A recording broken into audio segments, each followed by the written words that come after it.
औज़ुबिल्लाहिमिनश्शैतानिर्रजीम बिस्मिल्लाहिर्रहमानिर्रहीम अस्सलाम वालेकुम रहमतुल्लाहि व बरकातुहू। मैं बिल्कुल ठीक ठाक हूँ, शुक्र अल्हम्दुलिल्लाह। उम्मीद करती हूँ कि आप सब भी बिल्कुल खैर व आफियत से होंगे।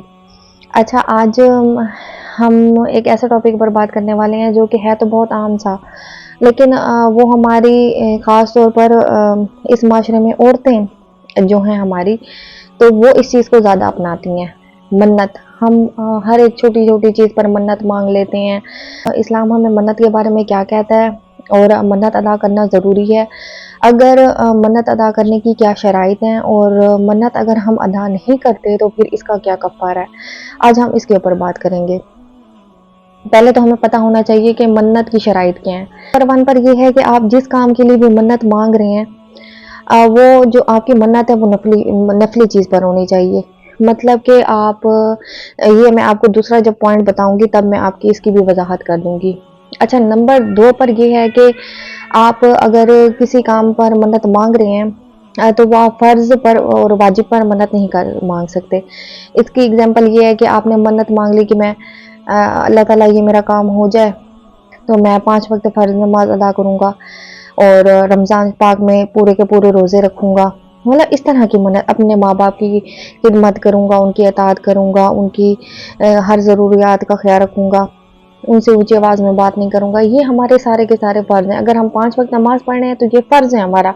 आप इसे मन्नत में अदा नहीं कर सकते। मन्नत में ये चीज़ है कि हाँ ठीक है, आपने एक्स्ट्रा से कोई अल्लाह ताला से दुआ कर ली कि अल्लाह अगर है ना मेरा ये काम हो गया तो मैं 2 नवाफिल, 4, 5, 6 इतने नवाफिल अदा करूँगा, या मैं है ना इतनी अपनी इस्तिताअत के मुताबिक, या जो कुछ भी जितना भी आप माल दे सकते हैं कि मैं आपके राह में उतना माल सदका करूँगा, उतना माल दूंगा। तो इस तरह में मतलब होता है कि नफिल में क्या है और ये फ़र्ज़ और वाजिब में क्या है कि आप फ़र्ज़ और वाजिब पर आपकी मन्नत नहीं हो सकती, लेकिन नफिल पर आपने मन्नत मांगनी है। अच्छा, इसके अलावा आप अब मन्नत उस काम के लिए नहीं मांग सकते जो काम हराम हो।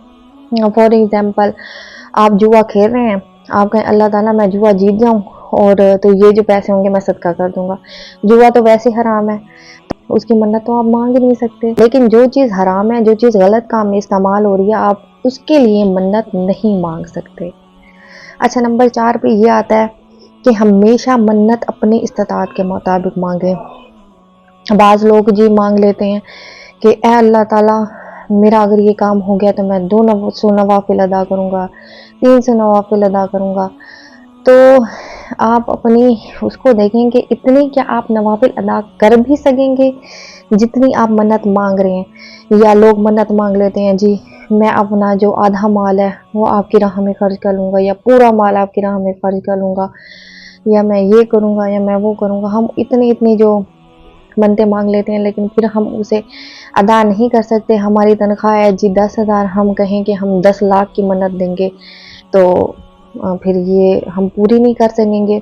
नंबर 5 ये है कि मन्नत एक वादा होता है। वादा इस तरह से कि ये हम अल्लाह ताला से एक वादा कर रहे होते हैं कि ए अल्लाह ताला अगर मेरी ये चीज़, मेरी ये मुराद पूरी हो जाती है तो मैं ये इस तरह से काम करूँगा, इस तरह से अदा करूँगा। तो आपने अगर मेरी ये मन्नत पूरी कर ली, तो ये हम इनडायरेक्टली एक अल्लाह ताला से वादा कर रहे होते हैं।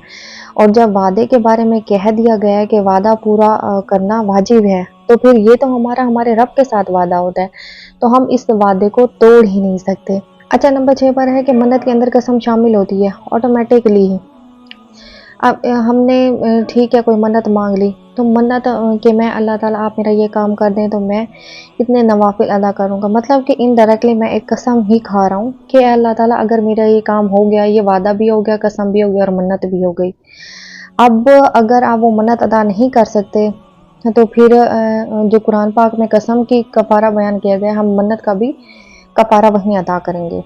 सूरत माइदा आयत नंबर 89 में अल्लाह ताला ने फरमाया है कि अगर आपकी मन्नत अदा नहीं होती या आप कसम जो आपने खाई है आप उसे पूरा नहीं कर सकते, तो या तो आप एक गुलाम आज़ाद करवाएंगे, या 10 मस्कीनों को खाना खिलवाएंगे, या फिर नंबर 3 पे कि 3 दिन आपने मुसलसल रोज़े रखने हैं।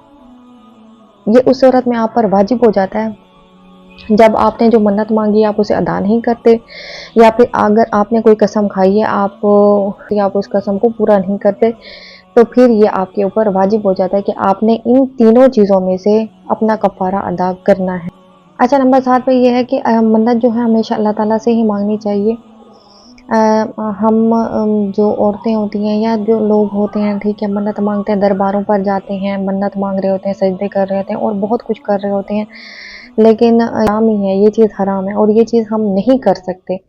ہم نے جو دعا کرنی ہے، جو کچھ مانگنا ہے یا جو بھی ہماری نیت ہو، ہم نے اللہ تعالیٰ سے دعا مانگنی ہے اور اللہ تعالیٰ سے ہی جو اپنی منت ہے وہ مانگنی ہے۔